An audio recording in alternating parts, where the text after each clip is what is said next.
आइए दोस्तों, स्वागत है आप सभी का एक बार फिर एमएस कोचिंग यूट्यूब चैनल के एक और नए वीडियो में। और जैसे कि आपको बता दें कि यदि आप भी मैट्रिक बोर्ड परीक्षा 2024 में शामिल होने वाले विद्यार्थी है और आपका जो है मैथ का पेपर 16 फरवरी के होने वाला है, तो बिल्कुल याद करके रख लीजिएगा कि आपका जो है 1 से 100 वस्तुनिष्ठ प्रश्न सबसे पहले मैथ के पेपर में पूछा जाता है, जिसे हमें ओएमआर शीट में सही उत्तर देना होता है, जिसके लिए किन्हीं 4 विकल्पों में से एक विकल्प को सही करना होता है। तो आपको बता दें, तो इस यूट्यूब चैनल के द्वारा आपको लगातार उस प्रकार के वीडियो देखने के लिए मिल रहा है, जिससे आपका बोर्ड एग्जाम की तैयारी बहुत जल्दी हो जाए। जितना भी समय बचा है वह समय का सही उपयोग हो, इसलिए इस यूट्यूब चैनल के द्वारा हमेशा जो है ऑब्जेक्टिव और सब्जेक्टिव सभी तरह के वीडियो बनाया जाता है। तो इस वीडियो में हम फिलहाल आप लोग को बताने वाले हैं कि 1 से लेकर 15 तक की प्रश्न जो है हम बिल्कुल बता चुके हैं। और यह जो आप मॉडल पेपर देख रहे हैं बिल्कुल वायरल मॉडल पेपर है, और हूबहू देख लीजिए कि बोर्ड में आने वाला ही पेपर है। यह कोई फर्जी पेपर नहीं है जो बिल्कुल आपको किसी भी बुक से स्कैन करके और आप लोगों के लिए वीडियो बना दे, वैसा पेपर नहीं है। बिल्कुल यह इंपॉर्टेंट पेपर है और यह वही पेपर है जो आपको बोर्ड एग्जाम में आने वाला है। तो चलिए हम देरी नहीं करते हुए आपको बता देंगे कि आपको 1 से 100 वस्तुनिष्ठ प्रश्न में 50 वस्तुनिष्ठ प्रश्न का आंसर देना होता है। तो आप वही प्रश्न पढ़िए जो आपके बोर्ड एग्जाम में पूछा जाए। तो बिल्कुल वैसे ही प्रश्न इस वीडियो में लेकर आए हैं। तो चलिए हम देरी नहीं करते हुए वीडियो को शुरू करते हैं। और आपको बता दें कि हम 1 से 15 प्रश्न का उत्तर इससे पहले वाले वीडियो में बता दिए थे, बिल्कुल उसका लिंक हम डिस्क्रिप्शन के नीचे दे देंगे। लेकिन फिलहाल भी यहाँ से हम 15 नंबर प्रश्न से शुरू करते हैं। और जो प्रश्न इसमें देख पा रहे हैं बिल्कुल इसी तरह के प्रश्न आपके बोर्ड एग्जाम में पूछे जाएंगे। तो बिल्कुल आप वीडियो को अंत तक जरूर देखिएगा। देखिए पहला प्रश्न यानी 15 नंबर प्रश्न दिया हुआ है कि किसी द्विघात बहुपद के शून्यक यदि कितना है, शून्यक यदि -4 एवं कितना है 7 है, तो आपको द्विघात बहुपद क्या होगा यह बताना है। ठीक है ना। तो द्विघात बहुपद की आप लोग फॉर्मूला जानते हैं, क्या होता है कि x स्क्वायर माइनस अल्फा जोड़ बीटा के मान। तो अल्फा का मान मान लीजिए कि अगर 4 हो जाए तो -4 जोड़ बीटा का मान अगर 7 हो जाता है, अल्फा जोड़ बीटा हो गया। ठीक है। तो अल्फा जोड़ बीटा इंटू x होता है। ठीक है। फिर क्या होता है फॉर्मूला में, फिर फॉर्मूला में होता है प्लस अल्फा इंटू बीटा का मान। तो अल्फा इंटू बीटा का मान, तो एक तो जो है आपका प्लस में देना है, तो -4 हो गया जो आपका अल्फा का मान है, और फिर इंटू बीटा के मान। तो बीटा का मान कितना है, तो बीटा का मान हम 7 ले लेंगे। ठीक है। बराबर में क्या रख देना है, 0। ठीक। अब देखिए यहाँ x स्क्वायर माइनस 7 में से 4 घटेगा तो 3 को हो जाएगा। ठीक है। 3 को प्लस में होगा, लेकिन माइनस वाला से गुना करेंगे तो क्या हो जाएगा, माइनस वाला से गुना करते माइनस हो जाएगा, यानी माइनस में 3 को x हो जाएगा। और यहाँ प्लस से माइनस वाला यानी प्लस से माइनस वाला अंदर में गुना करेंगे तो माइनस में 7 को कितना हो जाएगा, 28 बराबर 0। यानी x square minus 3x minus 28 बराबर 0 हो जाएगा इसका करेक्ट आंसर। तो हम चलिए देख लेते हैं कि 15 नंबर प्रश्न का सही उत्तर क्या है। तो 15 नंबर प्रश्न का सही उत्तर आप लोग ऑप्शन सी में देख रहे हैं कि x square minus 3x minus 28। तो आपको वीडियो के द्वारा बनाकर भी, प्रूफ करके भी और दिखाएंगे एक एक ऑब्जेक्टिव को किस तरह से बनाना है। बिल्कुल देखिए आपके बोर्ड एग्जाम में 1 घंटा 15 मिनट मिलता है, जिसमें 15 मिनट तो आपको लगभग क्वेश्चन पढ़ने में ही लग जाएगा, यानी ओएमआर शीट भरने में ही लग जाता है क्वेश्चन देखकर। तो और इस तरह से आपको अगर 1 घंटा में, अगर 1 घंटे यानी 60 मिनट में अगर आपको 50 को ऑब्जेक्टिव का उत्तर देना है, तो थोड़ा सा स्पीड आपको बढ़ा के देना पड़ेगा। ठीक है। यानी आप जल्दी क्वेश्चन को बनाइए और सही बनाइए, ताकि आपका जो है 60 मिनट में 50 ऑब्जेक्टिव के बनाकर और ओएमआर शीट के 4 ऑप्शन में से एक को कलर भी हम कर लें। ठीक है। तो चलिए हम 16 नंबर प्रश्न देखेंगे। दिया हुआ है कि एक द्विघात बहुपद के शून्यकों का योग। देखिए शून्यकों का योग तथा गुणनफल कितना दिया है, 5 और 6 दिया है। तो हमसे पूछा जा रहा है कि वह द्विघात बहुपद क्या होगा, द्विघात बहुपद क्या होगा यह बताना है। ठीक है। तो सबसे पहले हम देखेंगे कि शून्यकों का योग होता है, उसे हम लोग क्या लिखते हैं, तो उसे लिखते हैं अल्फा जोड़ बीटा। तो अल्फा और बीटा का जो मान है योग में 5 हो गया। और अल्फा इंटू बीटा जो होता है शून्यकों का गुणनफल होता है। तो शून्यकों का गुणनफल का मान कितना दिया है, तो 6 दिया है। अब हमसे पूछा जा रहा है कि द्विघात बहुपद क्या होगा। तो द्विघात बहुपद का फॉर्मूला आप लोग पढ़े हैं कि x स्क्वायर माइनस अल्फा जोड़ बीटा, क्या है, अल्फा जोड़ बीटा इंटू एक्स, यानी अल्फा जोड़ बीटा इंटू एक्स। और फिर क्या पढ़े हुए हैं, प्लस अल्फा इंटू बीटा बराबर क्या पढ़े हैं, 0। अब देखिए एक्स स्क्वायर को एक्स स्क्वायर उतार देंगे, माइनस अल्फा जो बीटा का मान है वह कितना दिया हुआ है, 5। तो 5 और इंटू में x है तो x कर लेंगे, और प्लस अल्फा इंटू बीटा का मान कितना दिया है, 6। तो हम प्लस में 6 बराबर क्या कर लेंगे, 0। यानी x square minus 5x plus 6।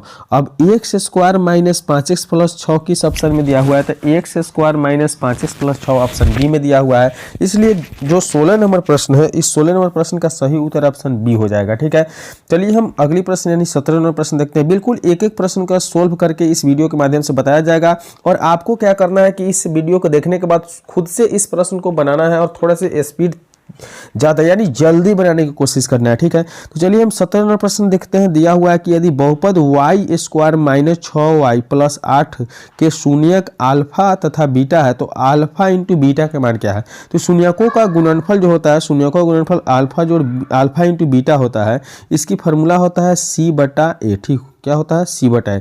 अब हम लोग इसमें से अगर निकालते हैं तो ये पहले वाला a के मान है, दूसरे वाला b के मान है और तीसरे वाला जो c है 8 दिखाई दे रहा है और c के मान है, यानी c के मान 8 हो जाएगा और वही आपका a के मान y स्क्वायर में 1 छुपा हुआ है तो 1 है, यानी फाइनल आपका 8 आ जाएगा। तो इस तरह जो आपका सही उत्तर हो जाएगा वह 17 नंबर प्रश्न का सही उत्तर हो जाएगा ऑप्शन ए अर्थात 8, क्योंकि c/a जो है c/a यहाँ आपका मान 8 आ गया। चलिए अब 18 नंबर प्रश्न के देखेंगे उसी प्रकार से। बिल्कुल देखिए एक वीडियो जो है इंपॉर्टेंट बनाया जाता है इस यूट्यूब चैनल के माध्यम से और जो भी आप वीडियो देख रहे हैं उसमें यहाँ मैथ का जो भी ऑब्जेक्टिव है उसे सोल्व करके बताया जा रहा है और ये जो ऑब्जेक्टिव का सीरीज आप देख रहे हैं हमारे यूट्यूब चैनल से, ऐसी वीडियो कोई नहीं बनाता है और इस तरह का जो है क्वेश्चन कोई नहीं लाता है। ठीक है, तो चलिए 18 नंबर प्रश्न को भी देख लेते हैं। दिया हुआ है कि बहुपद f(x) 3x square minus 7x plus 2 और f माइनस 1 का मान क्या होगा। ठीक है ना, यानी f देखिए यहाँ देखना है कि f के अंदर -1 है, इसके मतलब है कि x का जो मान है कितना दिया हुआ है -1 दिया हुआ है। ठीक है, तो हमें पुट करना है कितना 3x स्क्वायर, इस पे पुट करना है 3x स्क्वायर। ठीक है, तो हम 3x स्क्वायर पे पुट करना है तो चलिए हम देखते हैं कि किस तरह से पुट करेंगे। तो 3 गुने यहाँ 3 गुने जो हो गया x का मान कितना है 3 गुने x का मान, अब x के मान कितना है तो x के मान -1 है, यानी -1 का स्क्वायर करना है माइनस 7 गुने जो है x का मान, यानी x के मान कितना है -1 रखना है और प्लस में क्या रखना है 2 रखना है। ठीक है, देखिए इसके सामने देख सकते हैं कि यहाँ इसका वैल्यू रखा गया है, यहाँ जो है इसका वैल्यू रखा गया है और यहाँ 2 जो है जोड़ दिया गया है। ठीक है, अब देखिए यहाँ आप देख पा रहे हैं कि 3 का 3 लिखेंगे और गुने 1 का स्क्वायर 1 होता है, क्योंकि माइनस का स्क्वायर प्लस हो जाता है। अब यहाँ माइनस से इस माइनस वाले में गुना करेंगे तो प्लस में हो जाएगा 7 और प्लस में कितना हो गया 2। अब देखिए 3 से 1 में गुना कर लेंगे 3 तो +7 + 2 तो 7 3 10 और 2 कितना हो जाएगा 12।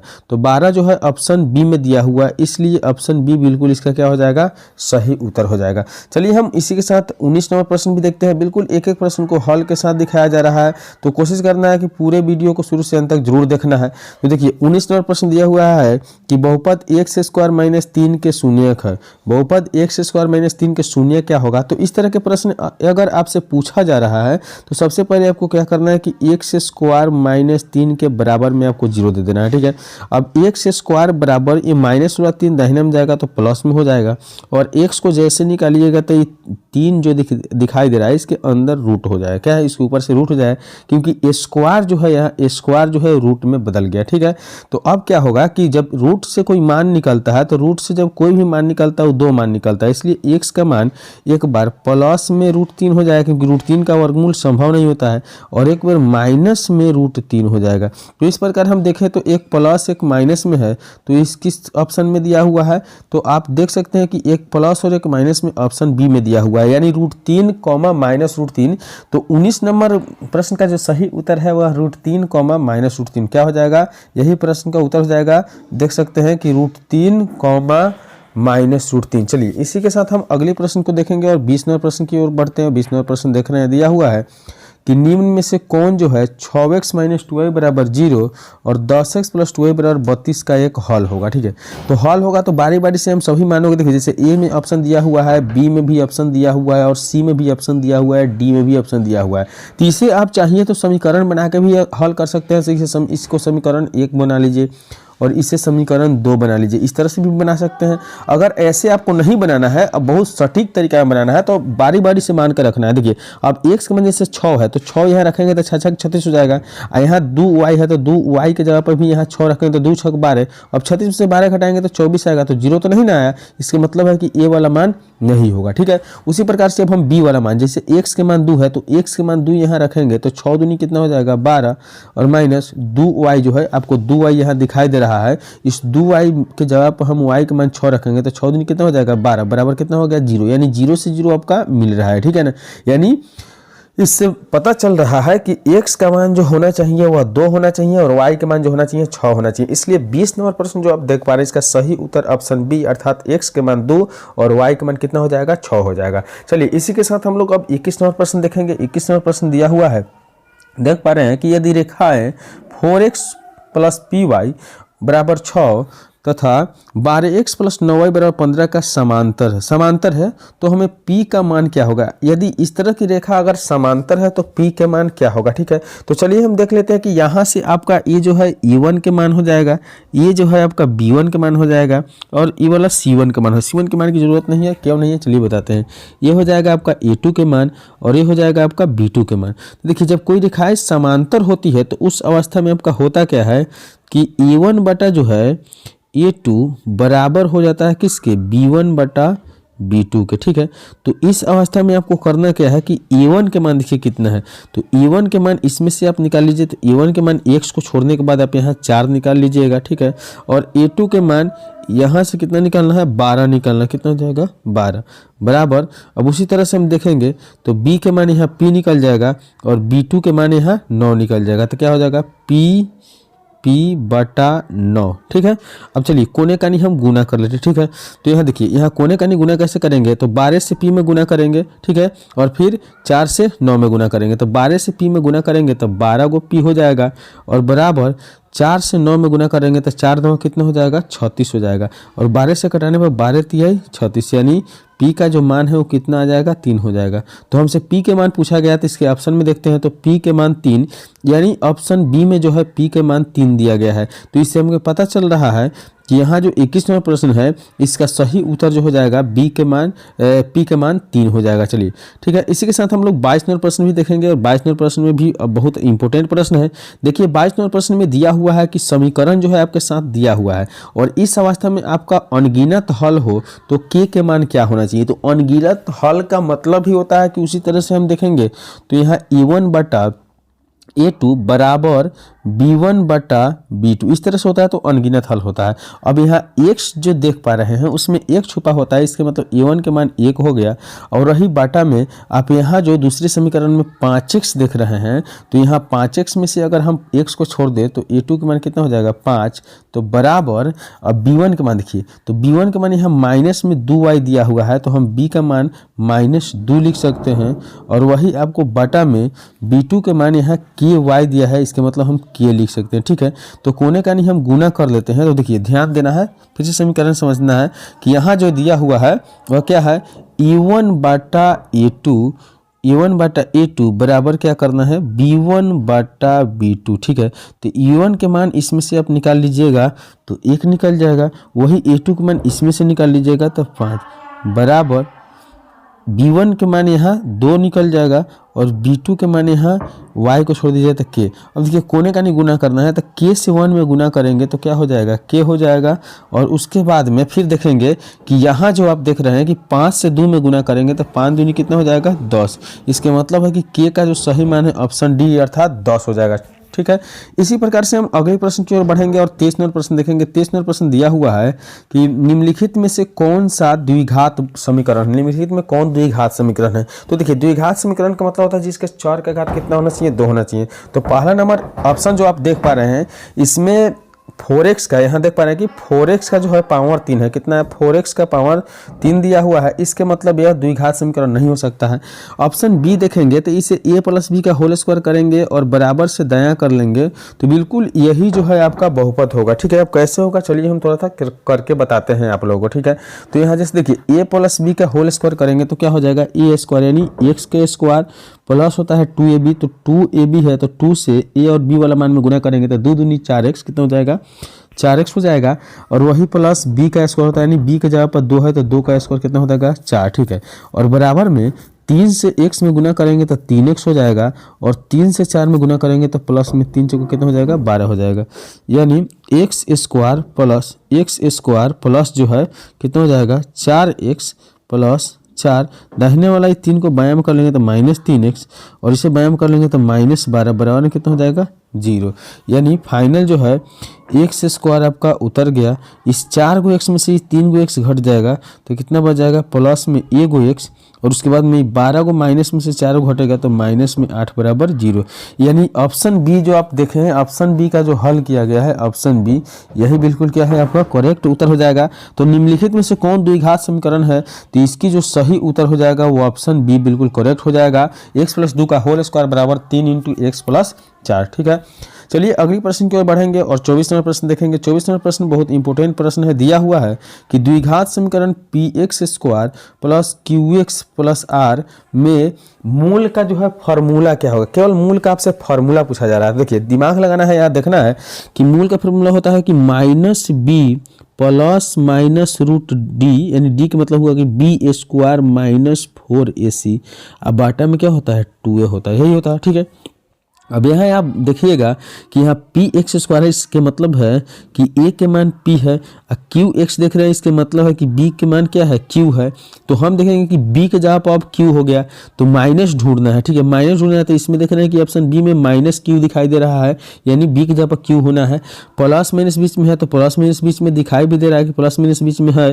ठीक है, उसके बाद में क्या होता है b² - 4ac, देखिए b² - 4ac होता है तो b की जगह पर q है तो इसका मतलब है कि q² - 4 आ ए की जगह पर p देख पा रहे, ए की जगह पर p देख रहे हैं तो p और c की जगह पर क्या है 1 है, तो यहाँ बिल्कुल आपको r है तो r दिखाई दे रहा है। यानी ऑप्शन बी जो है, फिर से एक बार फ्रेश देखते हैं कि यहाँ जो है आपको क्या दिया हुआ है कि px² + qx + r का जो है मूल का फार्मूला होगा तो यही होगा ऑप्शन बी, यानी -q ± √q² - 4pr बाटा में 2p। यानी 24वें प्रश्न का सही जो उत्तर होगा वो ऑप्शन बी हो जाएगा। चलिए हम अगले प्रश्न की ओर बढ़ते हैं और इसी के साथ 25 नंबर भी प्रश्न देखते हैं। 25 नंबर प्रश्न दिया हुआ बहुत ही इंपॉर्टेंट प्रश्न है, एक एक प्रश्न को शुरू से अंत तक जरूर देखिएगा। दिया हुआ है 25 नंबर प्रश्न की द्विघात समीकरण 6x² + 6x + 1 के मूलों का प्रकृति क्या होना चाहिए।